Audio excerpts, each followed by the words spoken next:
We also had F1 Academy this weekend, so we can't stop the pod without doing a quick recap. So, Catherine, I know that you kept up with it, you watched it. I did not because I had a lot going on this weekend. But how did we do? How did it shake out? How's it looking? I did see though on my ESPN Plus app that like all of the races are available. You can watch them. Like it's so nice having them there. You know Yeah, what I mean? between ESPN Plus, F1 TV, and the YouTube channel, if you want to watch F1 Academy, and it also was really helpful because they race before F1. They're obviously, because that's what a support race is. They all happen before the F1 races. So like the second race of the F1 Academy was at like 7:45, and the Grand Prix race kicked off at midnight my time. So the times can either be like really good or they can be god awful if they're in Europe. But it's nice that you can very easily watch them at any time. And this was a very exciting opening weekend for F1 Academy. And like leading off with the one of the things that is interesting to me is they have split. Obviously, we talked in the last episode about how the first race only has sprint race points and the second race has full Grand Prix points, but there's no difference in race length to either of those races. They're both Oh, 13 that's lap weird. races. I thought that was weird. And among other things, they had to shorten the second race because there was some issues with the track because of the other support race. One of the cars blew up and there's oil everywhere, so they did a rolling start, and so they had 2 extra formation laps, so they had to cut off those laps from the race itself. So it was actually a 13 lap race 1 and an 11 lap race 2. Race 1 was off the walls bananas. We had 3 different safety car periods. And when this is a 13 lap race, that's a lot of safety car periods. Nina Gademan had pole because she finished P8 in qualifying, and with the reverse grid, that gave her pole position, whereas Maya Weug started P8 after getting pole. She led the race for 12 and a half of 13 laps, including 3 safety car restarts, only to have to retire the car due to a technical issue. It was absolutely devastating. And I was just sitting there like, you've got to be kidding me. And this is Nina Gademan. She's taken over for Abby Pulling in the Alpine. She was our favorite wildcard driver from last season. She showed out in Zandvoort. She is in it to win it. I saw some interviews that they did with some of like the younger rookie drivers, and then and they're like, oh, I'm really excited to, start. And Gademan comes in and she's like, I'm ready to take off and go and just beat the crap. Like, she's Dutch, Max Verstappen is Dutch, and you can definitely tell that there is that type of mindset in like those 2 Dutch drivers. And it was just like, oh wow, she is not messing around. But unfortunately, she did not win. Alisha Palmowski, another wildcard driver from last year who's driving for Red Bull. She had a very exciting kind of fight to the finish with her teammate Chloe Chambers, who drives for Red Bull Ford, formerly for Haas, to win the reverse grid race in her second F1 Academy appearance, while Maya Weug fought through the reverse grid from P8 to P3. So I think it kind of did what it was supposed to do with... Yeah, made it more interesting.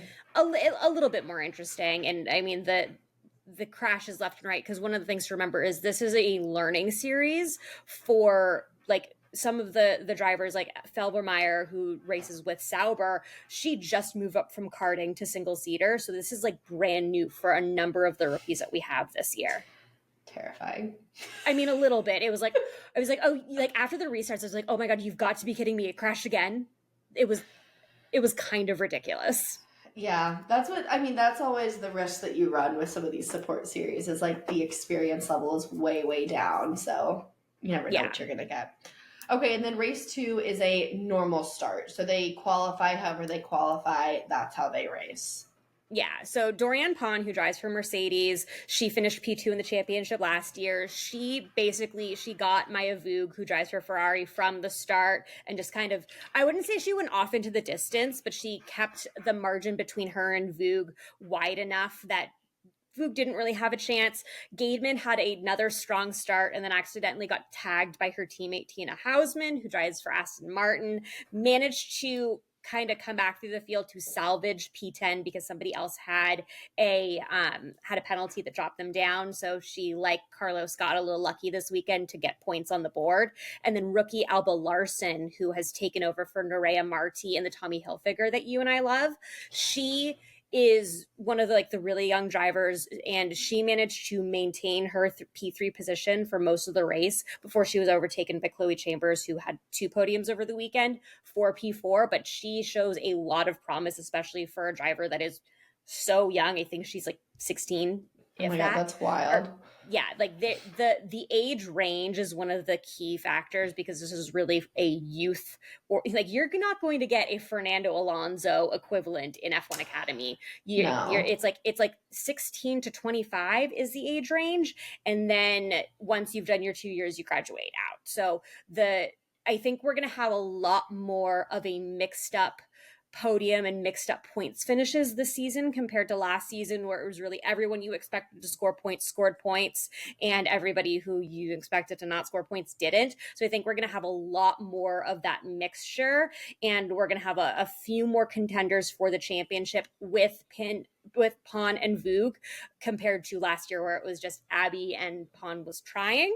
So I think it's going to be a very interesting season, and I'm really excited to see what we're going to have coming forward. Yay. And so they have 6 races left, because they only have 7 this season. Okay. Yeah, they have 7 race weekends. They have 2 races each weekend. Next time out, we will see them in about a month from now in Saudi Arabia, which is a track that they've been to before and that they've also been very competitive at. So it'll be very interesting to see how that goes. Standings wise, very early, obviously, but Pon is currently in the lead with 5 points ahead of Weug. Then we've got Chambers in the Red Bull Ford in 3rd, followed by Palmowski in the Red Bull Racing Car in 4th, and then Alba Larson in that Tommy Hilfiger in P5.